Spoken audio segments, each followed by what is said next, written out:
Okay, so we're into springtime now, springtime 2024, and this is the first notable moon that I'm going to be talking about within this astrological new year. So this is a shorter-ish video about the full moon, which is also the penumbral lunar eclipse, first eclipse of the year. My name's Louisa Tanner-Munson from Feel Good Astrology. If you're new here, welcome to the channel. If you're returning, then welcome back and thanks for joining us. What I essentially hope to do here is to deep dive into the astrological coding of this full moon, talk about what trends are coming up, what it's likely to bring up for you in terms of the next couple of weeks, and also towards the end talk about the mythological asteroids that are playing into the coding of this particular moon. In terms of the actual eclipse itself and the start of the eclipse season of spring 2024, and later on the eclipse season in the autumn, then please do check out my eclipse 2024 video, which I'll also be launching at the same time. Anyway, let's get started, shall we? So, bringing up the chart for the full moon, what is really showing up with this? So first of all, I should say I'm using a Placidus system. I'm using Western tropical astrology, and I'm based in the London, UK time zone. I'm actually sat in just north of Lisbon in Portugal, but we're in the same time zone as London, UK. And given that, we've got Greenwich Mean Time, which is apparently the center of all time zones, I thought I would set this chart for that particular time zone. If you want to find out what time the full moon and eclipse start in your area, then I recommend you go to www.timeanddate.com. If you go to the moon and sun tab, all the way down to where it says moon phases, or you could go to the eclipse one and you'll get the same information in local time to where you are sat listening to this right now. So hopefully that's helpful. So the first thing that I notice about this particular full moon and its coding, obviously the full moon occurs when the moon and the sun are exactly opposite each other in terms of where they're showing up in the ecliptic. So the sun is at 5 degrees 7 in the sign of Aries, and the moon is at 5 degrees 7 in the sign of Libra. So right away, we've got this polarity showing up. We've got this stretching of integration or a disintegration within our own persona or psyche. Now, I say that quite poignantly because the sun is really there to represent our persona, our basic personality, how we are seen and observed and understood at some level. And then the moon is there to really represent our psyche, what emotions and psychic energy are going on. And so they are absolutely pulled apart. They are showing up in a completely disparate way to each other. They are disintegrating, they are not integrated. And so the first thing to really think about is what pattern is going on here. Now, the next thing to notice, and that's because this is the eclipse or the first eclipse of 2024, and that is that this particular full moon event is happening very closely to the north and south node. So, the eclipses are the moons that occur when they're in an alignment or conjunction with the north and south node. So that's just to let you know that. So that's why these particular moons carry a lot more energy in terms of creating change and change points. And I always see these as a choice. I always look at these moons and think, how can we feel good with this kind of energy right now astrologically? So the next thing that I really notice is that the sun is in a conjunction with Neptune. Now, this has been going on a while. There's now around about 8 degrees of separation, which is great. My last video that I produced and released was about the Neptune cazimi, where the sun and Neptune came together, and then the sort of drawn out process of the Neptune combust position, and then later Neptune under the beams. During this particular cazimi and leading up to it, I think there's been a lot of malaise, there's been a lot of tiredness, there's own intuitive capabilities have been a bit funky, to say the least. A lot of people, and what I've observed in myself, is that I've needed to use my body a lot more to feel intuitive rather than it being such a heady space. So this is quite an intuitive moon. However, the Sun and Neptune, they are, I can't really see the degrees. I need to put my glasses on. And I don't have them to hand, but they are literally on the cusp of being combust and under the beams. So, suffice to say, Neptune is still not back to his full strength. So we are intuitive. We are probably feeling it more in our body than in our usual capacity to be intuitive. So it just feels like something's a little bit odd. And we're probably also still a little bit tired, a little bit fuzzy, not having the same clarity that we would normally have. What I like about this, however, is that the Sun is applying into a really lovely trine to Pallas Athena. So whatever fogginess we might be having in terms of Neptune being under the beams, we've got this growing sense of strategic awareness. We've got this growing feeling that we are able to notice patterns. And even if we're not able to be so intuitive, we're able to notice patterns and notice how they keep showing up and recognize these patterns. And so I see this as a very sort of helpful guide to what's coming up for us. So where you're not able to tune in so much, you might actually find that all you need to do is be open to noticing patterns. And who can't do that? We can all sit back and observe. What's really called for here is that we just sit back a little bit, that we're not rushing into the fray, and that we're just giving ourselves a little bit of an observation point. Now, there are a couple of other sort of big energies that are taking place right now. First of all, the Chiron conjunction with the North Node that's been ongoing since February, that's easing off, but it's now replaced with Mercury. So Mercury is now into the fray. Mercury has gone into a conjunction with the North Node and with Chiron. It's coming at the other end, but the three of them are working synergistically.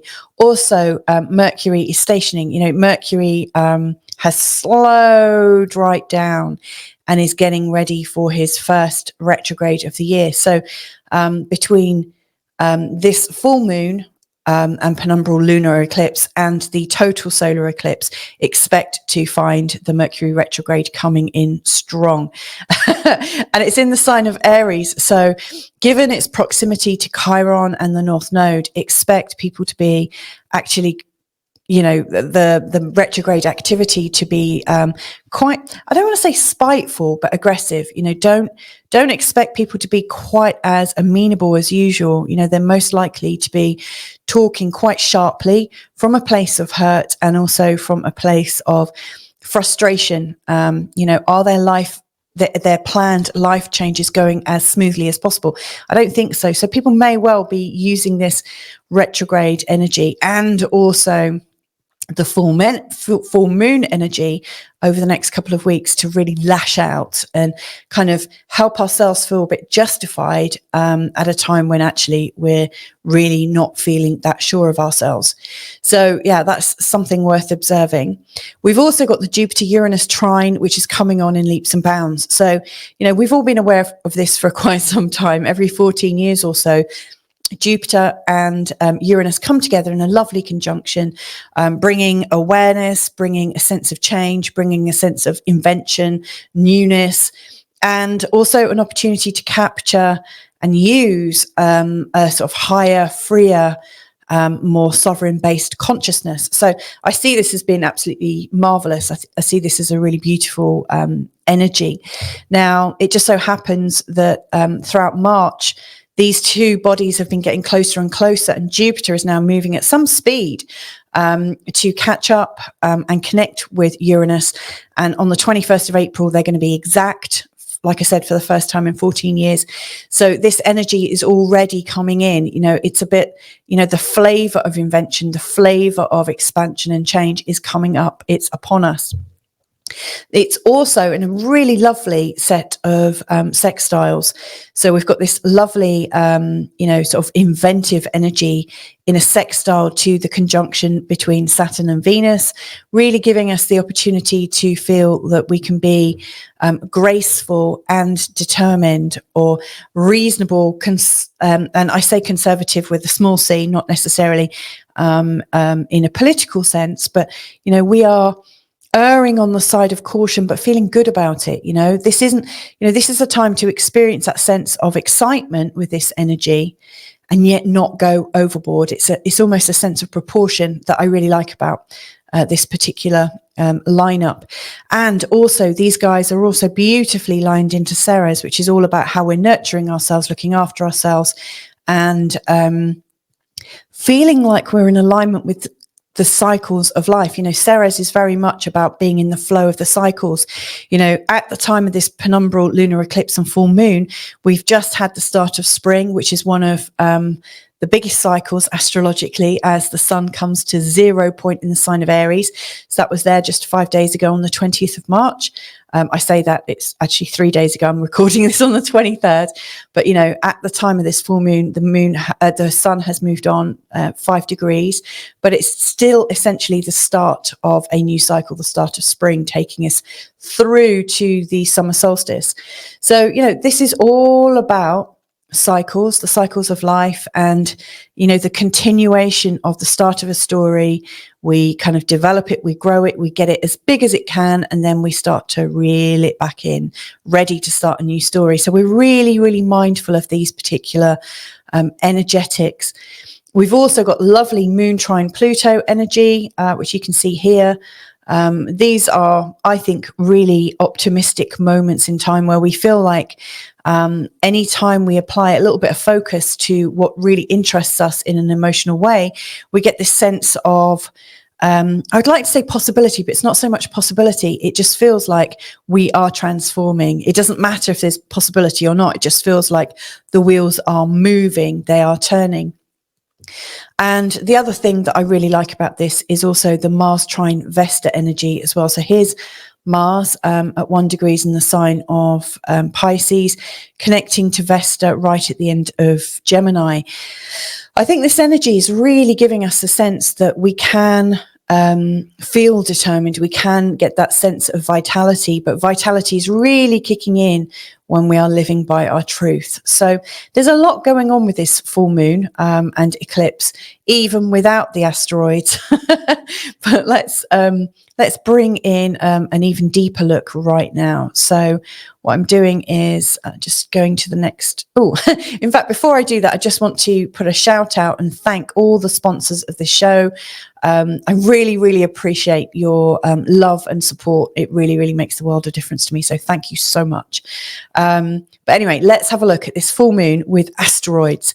So what I've done, and what you might choose to do if you want to look at, say, your birth chart and see which asteroids were playing into your chart, then what you might want to do is go to serenu.com. That's SERENU.com, serenu.com.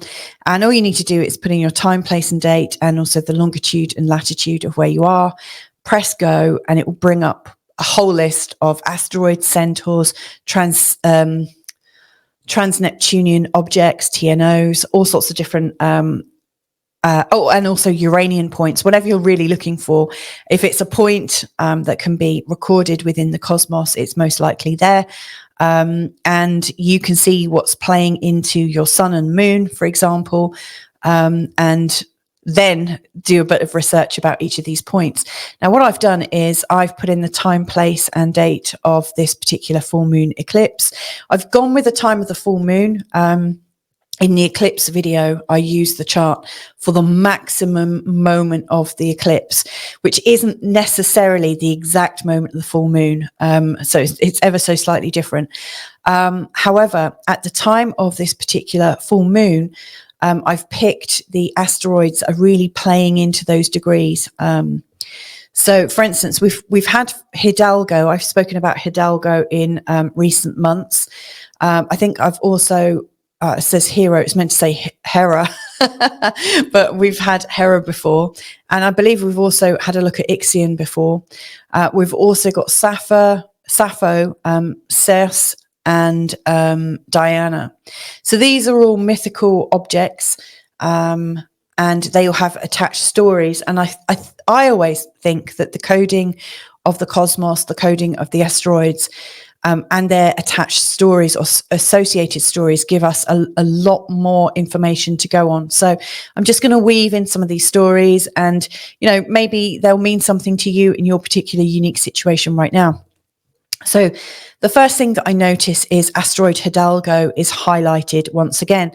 And Hidalgo is known as the father of Mexican independence. So there is something of the campaigner, there is something of the person that stands for independence, that stands against the rabble, that stands against conflict, but stands up when they think that they're being censored. They're standing up even though it's dangerous to do so. So this is somebody who fought for Mexican independence. Now, he is showing up in the 7th house, and he's also showing up in a conjunction with asteroid Sappho, who's the goddess of poetry and also love and desire between women. It's where we get the word sapphic from. Sappho, the goddess, I think her father was the king of Lesbos, which I think is also where we get the word lesbian from. So, there is something very much about standing up for our rights to be in love with who we want to be in love with, and also to be able to express how we feel in poetic ways, in artistic ways. So, yeah, at the time of this full moon and eclipse, things are changing in terms of how we are expressing our love, how we're standing strong for our love, how we might be talking about our love, even if other people might be stood against us. Other people might not want to celebrate how joyful we are feeling. I'm taking this as a message that even if people aren't happy for you and how you're feeling in your life, it's okay to still stand proud to who you are. I would also say it's important that if we want to experience the freedom to love who we want to love, then it's also important that we can see that other people must be able to love who they want to love as well. So there's a sort of double meaning here. It's not just that we give ourselves these rights, but that we accept that everybody else, whatever we want to do for ourselves, we need to be able to do unto others. So I see this as being really nicely sort of beneficial. It's really getting us into the feeling of reciprocity, and it's also getting us into the feeling of truth about who we are and where we're at. So I see this as being a pretty strong force at the time of the eclipse. Now, obviously, in the next video, we'll actually talk about the eclipses and the sort of passage of the eclipses, what it means as we go from the penumbral lunar eclipse to the total solar eclipse, the new moon on the 8th of April. There's more of a progression. These eclipse points are creating choice for us all, and they appear to be much more strongly fated. They appear to be actually really creating change. So, this may well play into the overall story a lot more than we recognize just in this video. We've also got Hera, the goddess of marriage and commitment. She's the wife of Jupiter. She is showing up here in a conjunction with the sun. So at the time of this full moon, there is also this feeling of commitment to the people we're involved in. And it's also a feeling of dedication. She's also known as Juno. So, Hera, I think, is the Greek version.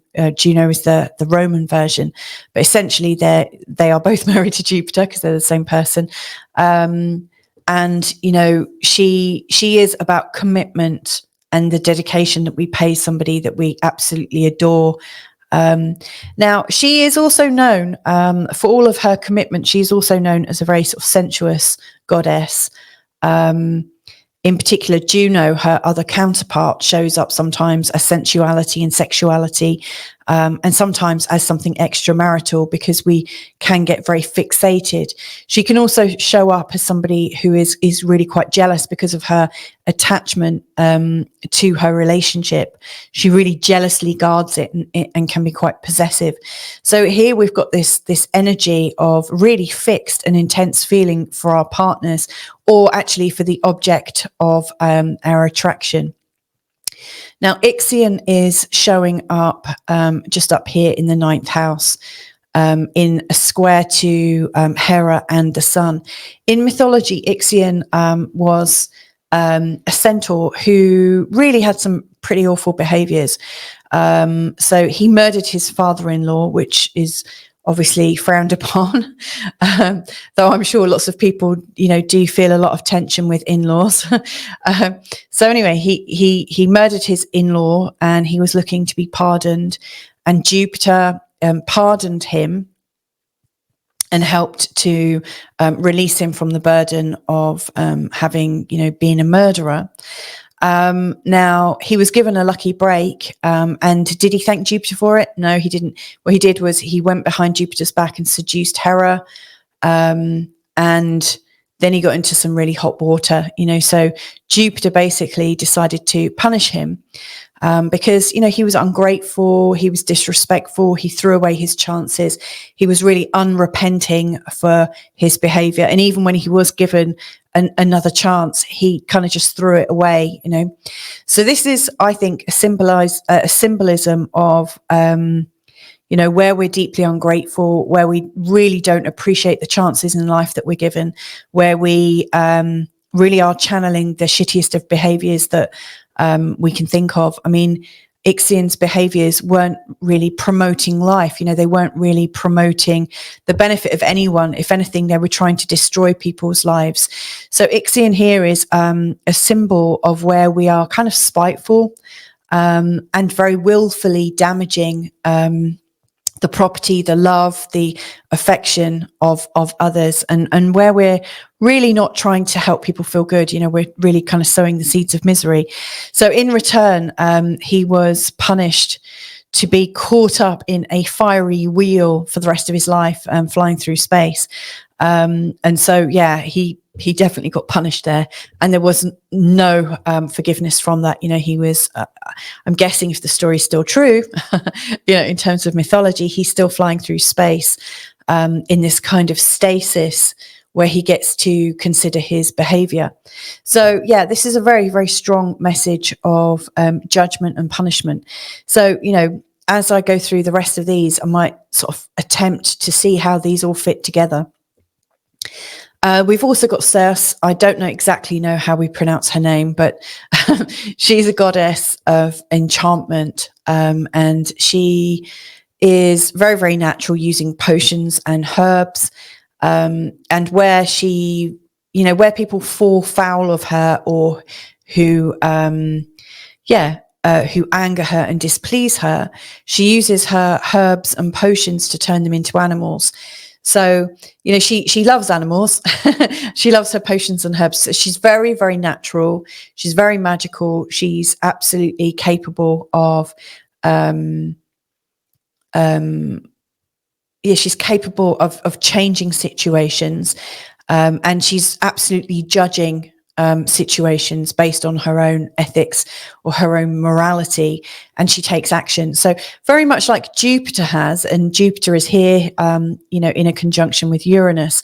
I guess what we've got here is this energy of Jupiter as a judge, the energy of judgment that could come very swiftly, given that it's in a conjunction with Uranus. So Jupiter makes this very swift judgment on Ixion. And Circe is absolutely, able to make her own decisions and enact them. Now, her energy is very much based on the truth of what she knows. Vesta here is about integrity. So I'm guessing as an enchantress, she has a very fixed set of moral values and codes that she feels absolutely justified in holding.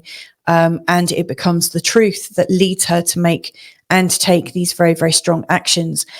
So I'm getting a lot of messages here that some of this chart is about us freely expressing who we love and enjoying our love, and guarding it really, really closely. Anything that absolutely feels right to us is absolutely, what we protect. And at the same time, there is this very strong message that anyone that seems to come in between us and our loved ones may well get severely judged and severely punished. There's also this idea of rightness versus wrongness, which is absolutely endemic with the idea of polarity as represented by the sun and the moon. So again, there's this real strong feeling of we are in a position of disintegration, our psyche and then our actual physicality, or our body and our mind and our heart are very much working separately. And this might also be a symbolism of the othering that goes on when we're judging other people. So that's also very, very strong. Then the final one that I've chosen to add in is Diana, the goddess of the hunt. She's also known as goddess of the night and the moon. She's also known as Artemis in Greek mythology. The idea here is when Diana dies, the darkness or the perpetual night turns into daylight. So there is a birthing to do with the death of the night. So there's some very, very strong messages here about darkness to daylight. And that also comes about with childbirth. I mean, she is the goddess of childbirth and fertility. And so I guess, when you're birthing a child, the child is in the womb and it's dark in the womb. It feels safe. And yet it's also unconscious. We can't actually see the baby. We can't interact with the baby necessarily in a conscious and physical way.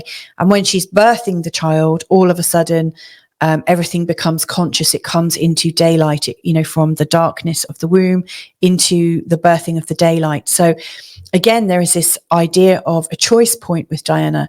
She also represents a crossroads. So again, she's representing a choice. Now, how Hera and Sappho and Hidalgo and Diana are all meeting up, they're meeting up in a trine. So how I am interpreting this, yes, we are feeling like we need to fight for our independence, to be able to love who we want to love, and to be able to be absolutely committed to the love we have. And in doing so, we are at a crossroads. We are at a choice point. How can we make our love more conscious? And how can we take it out of the realms of unconscious desire or unconscious energy and behaviors? How can we make our love a lot more seen, a lot more visible, and a lot more understood? And then we've, obviously got the energy of Ixion that is playing into this. And Circe. So Ixion is kind of destroying the marriages or the big commitments. It's almost like there is an energy out there that is trying to create separation from partners, separation from, and I'm talking in terms of the sanctity of marriage, or the sanctity of the idea of one person plus one other person, the idea of stability. And it might be an old idea, and that's not to say it's necessarily the right idea. However, right now it feels like there is an attack on the marriage, an attack on the institution of people partnering up in a permanent dedication to each other. And Ixion is pretty willful and trying to destroy that. And then there is also this energy of Circe and her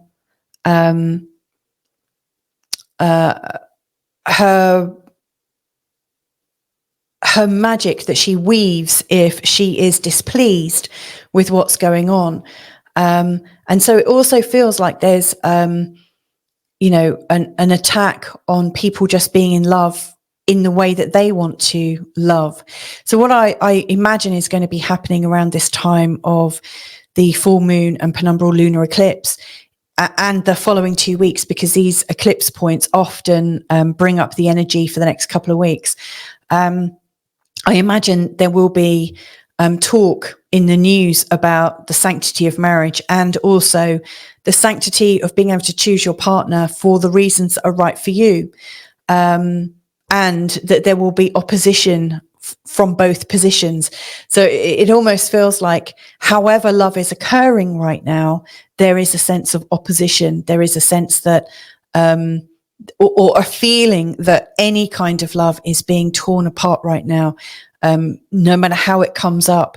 And it could very easily be pitted in the media that it's one type of love is right and the other type of love is wrong. But in actual fact, it feels like all types of love are being attacked right now. Now, if we also bring in the thought of, the sun in Aries, which is very independent and very much a go-getter and about to create change and kind of stand for itself. And then the moon in Libra, which is about partnership and collaboration and the sense of balance in our emotions between us and other people. You can also see that the actual coding of the astrological signs is very much about me versus we, and we versus me. The idea of are we better off alone or are we better off together? And actually, both are true. We might actually during this time be thinking, how can we be committed to another whilst also serving ourselves in the most magical and miraculous way? So I think whatever is going on around the world and whatever is going on for us personally, really what we're trying to do is work out how we can feel the connection with others whilst also not sabotaging our ability to take action on our own. And marrying those 2 points up together. Not everyone chooses to be in a relationship with another person. However, we nearly all relate to other energies in our life. So, there are people who are dedicated to consciousness or source, and they feel absolutely married to the idea that they are a child of God or a child of the universe. And that's the connection that they need. We are all connection and meaning making beings here at this time. So there you go. There's some thoughts that I have in terms of the coding for this particular full moon, which is also the penumbral lunar eclipse. If you want to understand the eclipse at a much deeper level and how each of these two eclipses in the spring are fitting together, then please do also check out my eclipse video. But anyway, thank you so much for joining me today. Hope to see you another time on Feel Good Astrology channel. Lots of love. Bye for now.